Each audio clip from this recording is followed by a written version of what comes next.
Bonjour, nous allons étudier aujourd'hui le sujet de l'intolérance au lactose qui est un déficit enzymatique en lactase et cela n'a strictement rien à voir avec l'allergie aux protéines du lait de vache et nous allons voir pourquoi. Le lactose est le principal glucide du lait, il est habituellement dégradé par l'enzyme appelée lactase en glucose et galactose, beaucoup plus facile à digérer.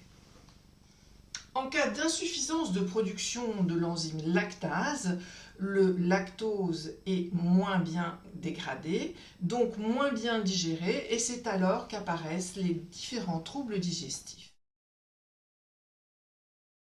La diversité des symptômes digestifs observés est liée à un seuil de sécrétion de l'enzyme lactase et donc de la quantité de lactose non digérée. Donc résumons, l'intolérance au lactose est un déficit enzymatique alors que l'allergie aux protéines du lait de vache, comme nous l'avons vu dans un autre poste, peut être une réaction immunologique immédiate dépendante des IgE ou bien une réaction d'allergie aux protéines du lait de vache non IgE médiée avec sa cohorte de symptômes différents.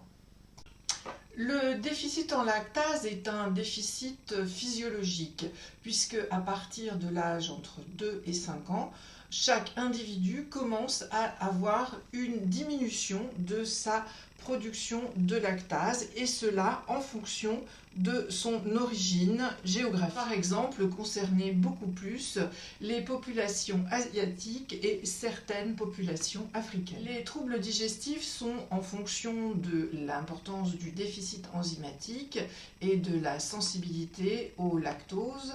Il peut s'agir de météorisme abdominal, un abdomen gonflé, une diarrhée, des nausées après la consommation de produits laitiers ou de lait. On peut considérer que ces symptômes sont invalidants, mais à l'âge adulte, il faut quand même passer par la case gastro-entérologue pour éliminer d'autres causes de troubles digestifs de ce style. Alors que faire en cas d'intolérance au lactose? Il s'agit dans un premier temps d'arrêter les produits laitiers. Ensuite, on peut réintroduire tout doucement une certaine quantité pour avoir son seuil de réactivité qui, je le rappelle, est individuel. L'éviction totale et définitive du lait et des produits laitiers est réservée aux intolérances majeures et sévères au lactose, cela sans oublier une complémentation en calcium qui vous sera prescrite par votre médecin. Dans les intolérances au lactose modérées, il est également possible de prendre 5 à 30 minutes avant le repas un complément alimentaire enzymatique qui se trouve en pharmacie.